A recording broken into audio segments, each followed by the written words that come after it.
Hi, my name is Selena and welcome to Livelightwel.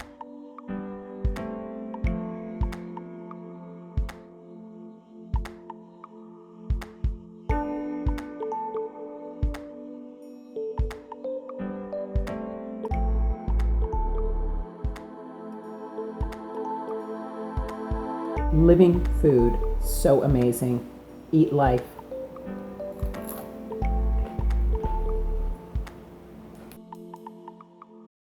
So I'm here to give you about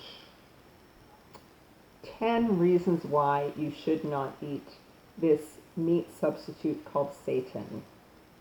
And it's named that for a good reason. Yes, it's like its name.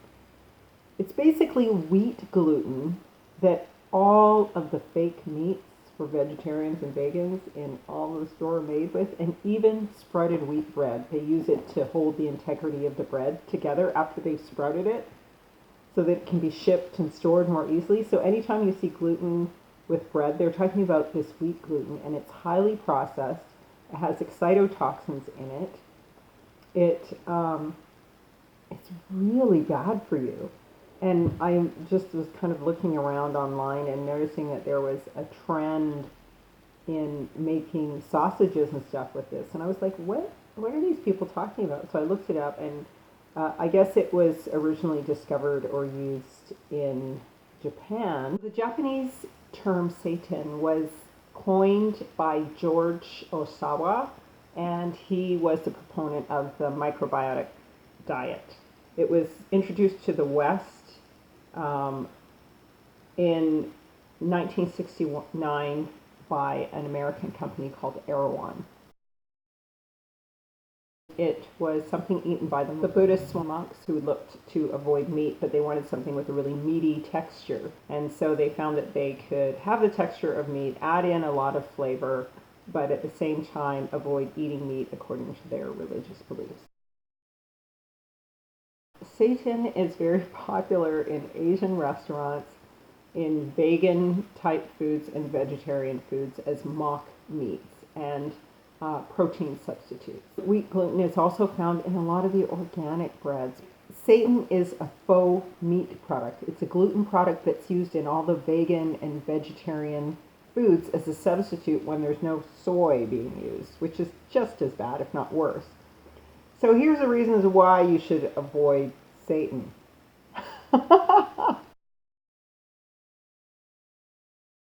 It's an extremely low source of amino acids. So if you're looking for a protein substitute, this is not it. I did see a friend on another channel talking about it after her fast. And basically I spoke to you guys before and I told you that when you fast, basically your stomach closes up and it holds fast and it cleans out your stomach. So when you come off of a fast, it's really good to clear out your stomach with lots of juices, astringent things, herbs, all kinds of things, coconut water, apple juice, fresh apple, ginger, anything that will assist the gallbladder, liver in detoxification. The worst thing for your lymphatic system is glue. So after a fast, the worst thing that you can have is wheat, and especially wheat gluten, and then especially highly processed wheat gluten, which is what Seitan is. I know. They're naming it something that you should be scared of, so you'll want it, because they know our oppositional nature, our contrary nature. So eating wheat, like I just said earlier, basically glues down your lymphatic system. It glues your gut down. It pastes it down just like pasta paste sticks wallpaper to walls. And so then your lymphatic system is not moving and your body isn't able to sweep out all of the debris. And listen, you guys, I comment on a lot of people's pages about, like a lot of the people who do the SEBI food posts. I'm always like, you guys, too much wheat. And I do that because I love, I don't eat wheat, but, there's spelt, there's kamut, there's teff, there's all these original grains that actually aren't as starchy or as gluey on your lymphatic system, to be honest, because they're alkaline and they're original grains, so they don't have all that hybridization that's built in.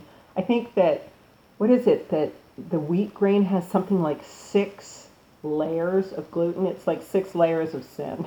It's like, it's called Satan and it's got 6 layers of sin. So it's probably, and then they, with the real Satan stuff, they put in black mushrooms. Like, I think it's shiitake mushrooms, which is the one mushroom that Dr. Sebi says to avoid.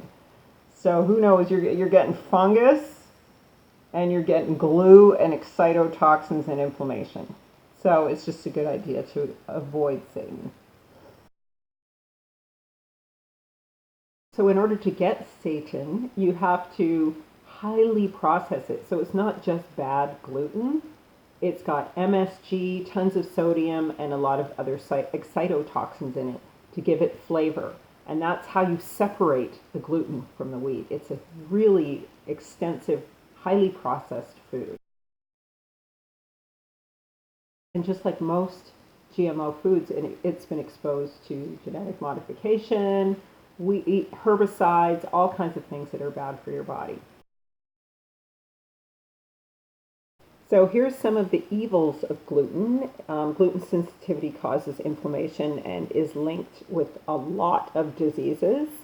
And those include ADHD, depression, arthritis, eczema, loss of muscle coordination, osteoporosis, IBS, lupus, fungal overgrowth, organ inflammation, weight loss, weight gain, malnutrition, anxiety.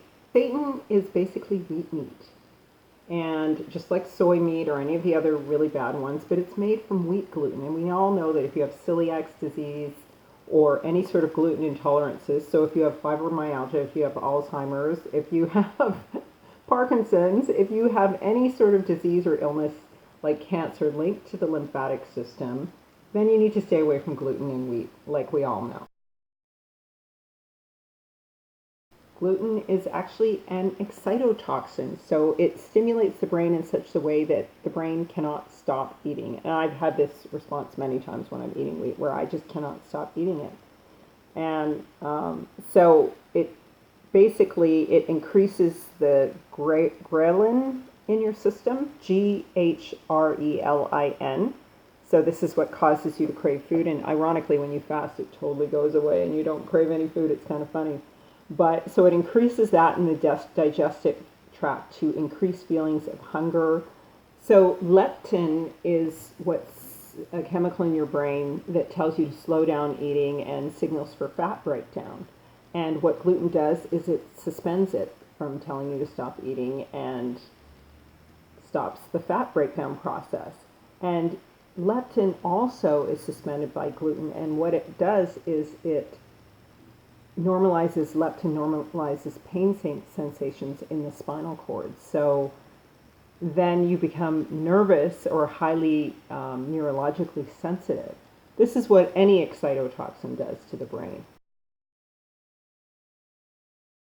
So gluten is found to be one of the things that is part of the cancer process. It causes inflammation. It causes the body to start attacking itself. It causes cholesterol levels to shoot up.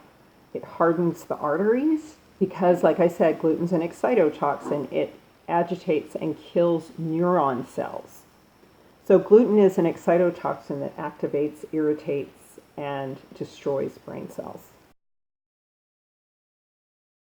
Gluten is also broken down into a strange protein that mimics psychedelic drugs. Yeah. And these opium-like proteins are called glutamorphins. So then you start to get autism and manic depressive disorders. So